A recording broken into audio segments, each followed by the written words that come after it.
Hey, what's up everyone? This is Silver Slayer. If anyone in the comment section of my video replies to you trying to link you to some WhatsApp or any type of link, do not respond. Sometimes they might even look like me. They're impersonators, and it is not me. If you want to know if it's me or not, because I do respond to some of your comments, my name is highlighted, so just be careful.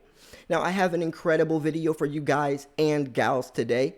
And speaking of gals, I gotta shout someone out. 7-year-old Gabriella, my biggest fan and the coolest 7-year-old kid in the world. Actually, no, she's the coolest kid in the world. What other 7-year-old is watching silver stacking videos? I know I wasn't. I bet you weren't. But you are, Gabriella. Everyone shout Gabriella out in the comment section below. You are the coolest kid. I want to thank you so much. You're my biggest fan.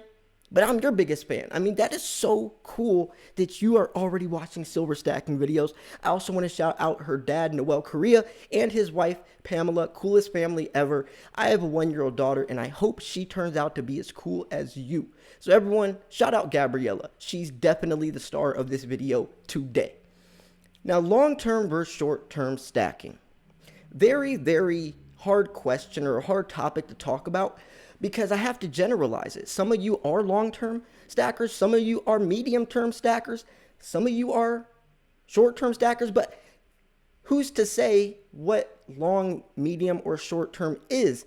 That's definitely debatable, and it's kind of hard to say short-term is 3 years or short-term is 5 years. Because sometimes people think short term is even 10 years. Some people are planning on never selling. Maybe long term is 5 years to you. So I'm going to try to pick apart, dissect this subject from a very silver stackerish perspective. And what I mean by that is, us silver stackers, we call ourselves long haulers. Long haulers. We're in this till the end. Some of us probably won't even sell until we pass along and give it down to our kids or grandkids. So on that note, depending upon if you're a long-term or short-term stacker should depend upon the type of silver that you are buying, right? And I know diversification is key, and I'm sure a lot of you diversify into coins that are more short-termish and long-termish, right? Spot price isn't going to stay the same forever, ladies and gentlemen. A lot of us have this very narrow perspective we can't look past like 5 or 10 years. But think about in 20, 30, 40 years what the price of silver is going to be. Think about that. In the last 40 years, silver hit $50 twice, 2 different times. In the last decade, in the last 10 years, silver was $50. A lot of us don't remember that though, right? Because that was so long ago. Most of us weren't stacking back then.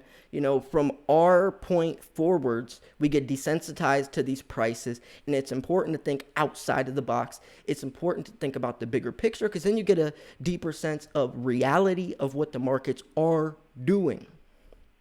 So, short term, usually called quick flippers, are people that are in it strictly for monetary purposes, profits. These are a lot of expensive, riskier coins, and that's why I always tell beginners, stay away from high premium silver, stay away from your Morgans, stay away from numismatic, even semi-numismatic coins, aka high premium silver, because it's riskier. You really have to understand the markets of these coins, and it's easy to lose a lot of money. It really is, especially nowadays as silver becomes more popular. People are going to try to rip you up. They're going to take advantage of the lack of education beginners have. So be careful.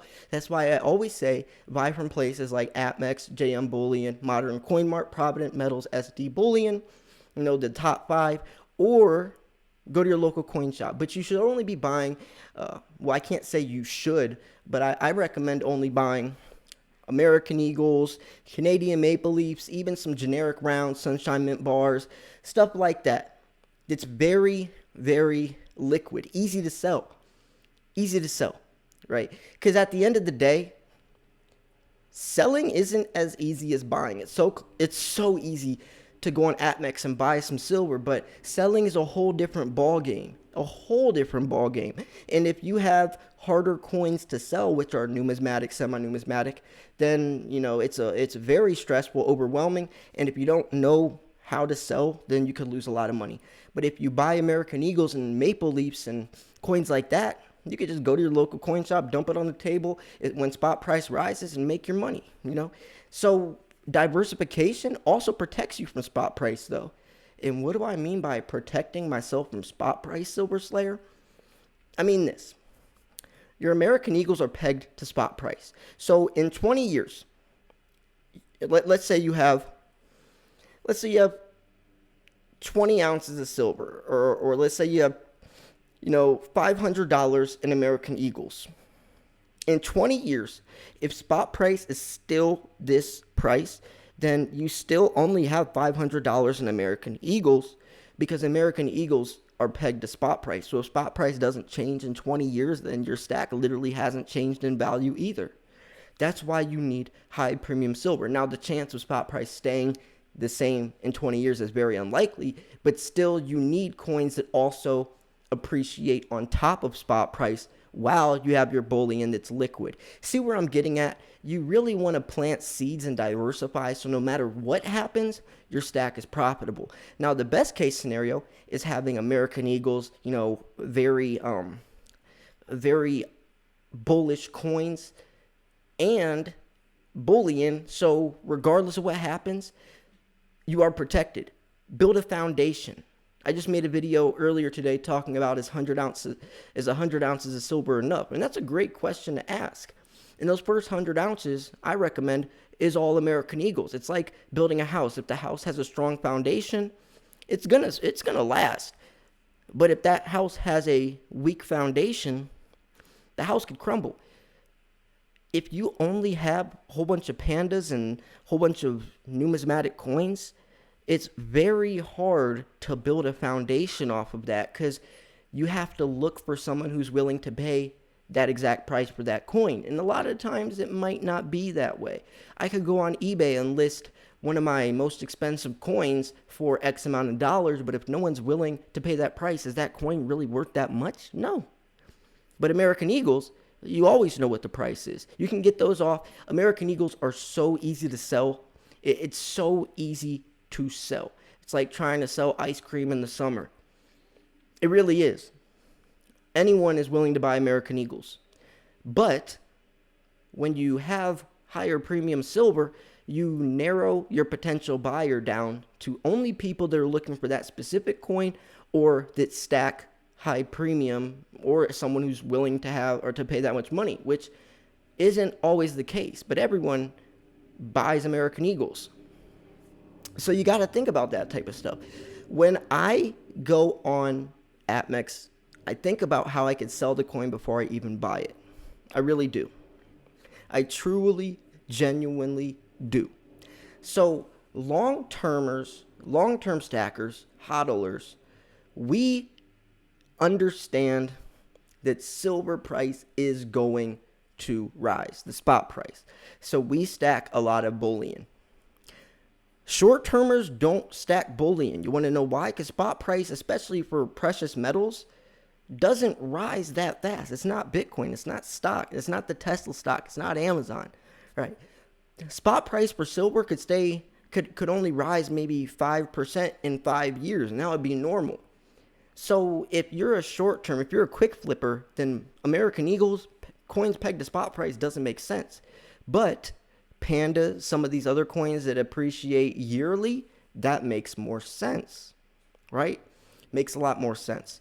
So if you're a quick flipper, I would be staying away. I recommend you staying away from American Eagles, coins like that. I would recommend you get into Morgans, but if you're a quick flipper, you should be an experienced silver stacker. There's a lot of Morgan silver dollars on eBay you could buy for $26, $35. And they're going to say the coin is VG plus or, whatever grade. But if you can't grade that coin from your own eyes, then you're probably going to get ripped off, because they take advantage. They say they boost the coin's condition, and they are, I guess, hoping that you don't know that that coin really isn't that great or isn't in that good a condition. Because when it comes to Morgans and trickier coins like that, you have to understand how many were minted per year. right? 1921 was the last year that Morgans were minted. You also have to know which mints are more popular. Carson City mint CC is a lot more popular than the Philadelphia mint, etc. So you really got to understand when it goes into quick flipping, it's very dangerous, it's very risky, kind of like marginal trading, if you're trading stocks. So, long-term stacking is definitely safer because you're only buying bullion. But I do think diversification can work in your favor since you're kind of hitting the best of both worlds. It's a win-win situation, just in case spot price does stay low for several years. What is your time frame of selling? I want to ask you that, though. It's a very important question, and that could narrow down the type of silver you want to buy and save you a lot of mistakes. Not really mistakes, but just silver that wasn't meant for your goals, because everyone has different financial situations, time frames of selling, etc. So that really does depend. It's very individual. That's why I wanted to make a video like this. So anyways, I'm gonna wrap this video up here. Shout out to Gabriella, the 7-year-old princess silver stacking queen. Shout out to her dad, Noel Correa, and his wife, Pamela. I appreciate you guys so much. Everyone, shout out Gabriella, the star of this video. And I hope you guys enjoyed this video. I'm doing some more giveaways coming up, so make sure you're subscribed. I also post daily videos. This was Silver Slayer. Thanks for tuning in. I'll see you guys soon. Peace.